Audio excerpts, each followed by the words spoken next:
ভারতের স্বরাষ্ট্রমন্ত্রী শ্রী অমিত শাহ একটি গুরুত্বপূর্ণ ঘোষণা করেছেন। পশ্চিমবঙ্গে সরকার পরিবর্তনের সঙ্গে সঙ্গে বিজেপির নতুন সরকার আগামী ৪৫ দিনের মধ্যে 7th পে কমিশনকে কার্যকর করবার সমস্ত রকম ব্যবস্থা গ্রহণ করবে।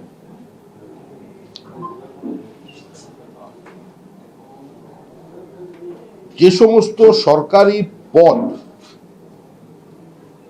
তৃণমূল কংগ্রেস ধ্বংস করেছে, নষ্ট করে দিয়েছে, আগামী ৬০ দিনের মধ্যে নতুন সরকার সেই পদগুলো চালু করবে। সমস্ত সরকারি শূন্য পদে মেধার মর্যাদা দিয়ে স্বচ্ছতার সঙ্গে নিয়োগ শুরু হয়ে যাবে।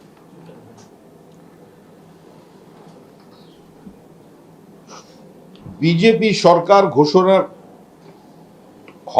গঠিত হওয়ার সঙ্গে সঙ্গে তিনি বলেছেন রাজ্য সরকার এর কর্মচারীদের বয়স সীমাকে আরো 5 বছর বাড়ানো হবে এবং একই সঙ্গে detect, delete and report Bangladeshi অনুপ্রবেশকারীদের চিহ্নিত করে তাদের ভারতের সীমানার বাইরে পাঠানো হবে। পশ্চিমবঙ্গে এসআইআর প্রক্রিয়া চলছে।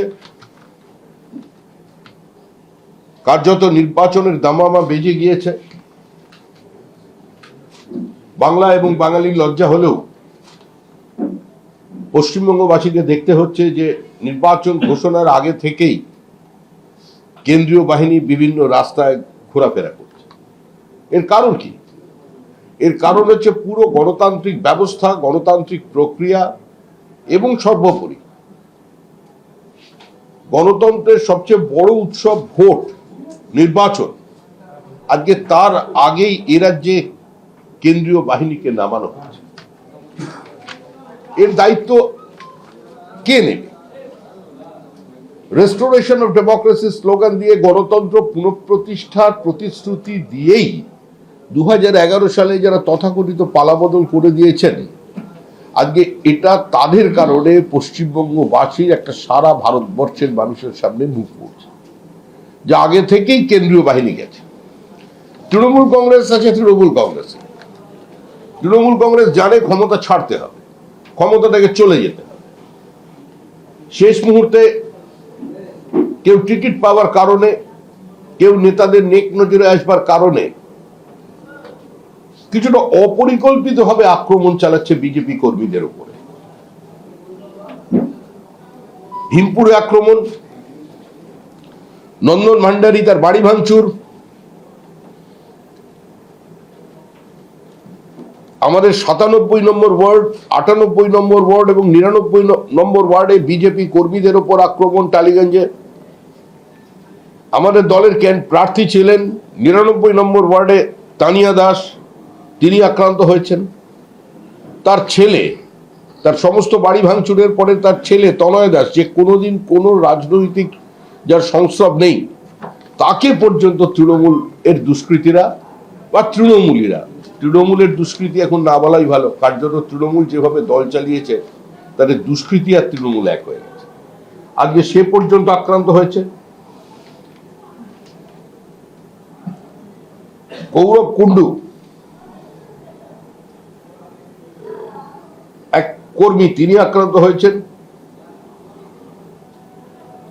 বিগত কুণ্ডু ইস্ট বেঙ্গলের প্লেয়ার ছিলেন, বিজেপি করার অপরাধে তিনি আক্রান্ত হয়েছেন। চন্দন সাহা, সিএম ফ্রান্সিস, দুজন আইনজীবী বিজেপি করার অপরাধে তারা আক্রান্ত হয়েছে। তারকেশ্বরে আক্রমণ চলেছে,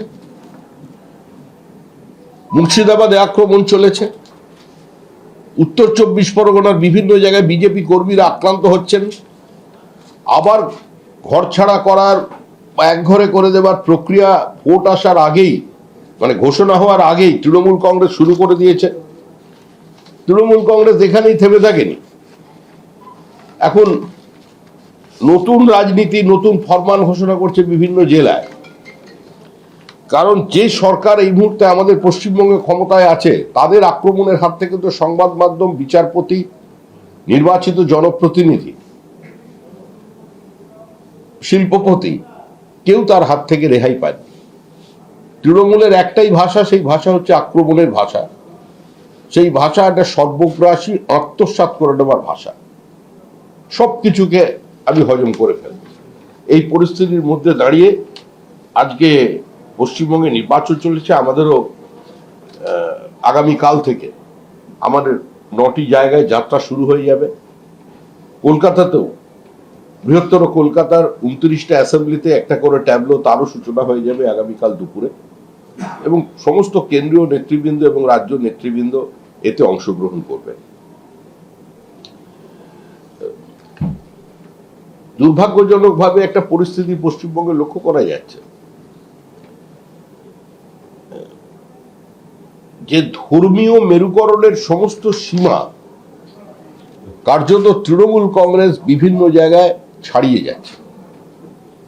যেভাবে এক শ্রেণীর মানুষকে, একটি সম্প্রদায়কে উত্তেজিত করে দেয়া হচ্ছে, প্ররোচনা দেয়া হচ্ছে, আমরা আবেদন করব সকলের কাছেই যে কোনো ধরনের বিভাজনের রাজনীতিকে আশ্রয় দেওয়া কিংবা তাকে প্রশ্রয় দেওয়ার কেউ চেষ্টা করবেন না। তৃণমূল কংগ্রেস চলে যাচ্ছে, তৃণমূল কংগ্রেস চলে গেছে, ভালো লাগুক বা নাই লাগুক।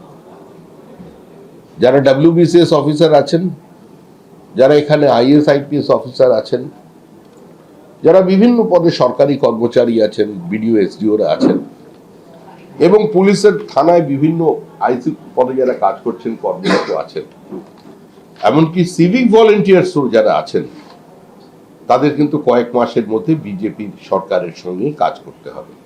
আমরা আশা করব সচেতনভাবে তারা বিষয়টি নিয়ে চিন্তা করবে। ধন্যবাদ। আমাদের ভিডিও ভালো লাগলে লাইক এবং শেয়ার করুন। কমেন্ট সেকশনে গিয়ে জানান আপনাদের মতামত। আরও ভিডিও পেতে আমাদের চ্যানেল সাবস্ক্রাইব করুন এবং প্রতি মুহূর্তে খবরের আপডেট পেতে প্রেস করুন বেল আইকন।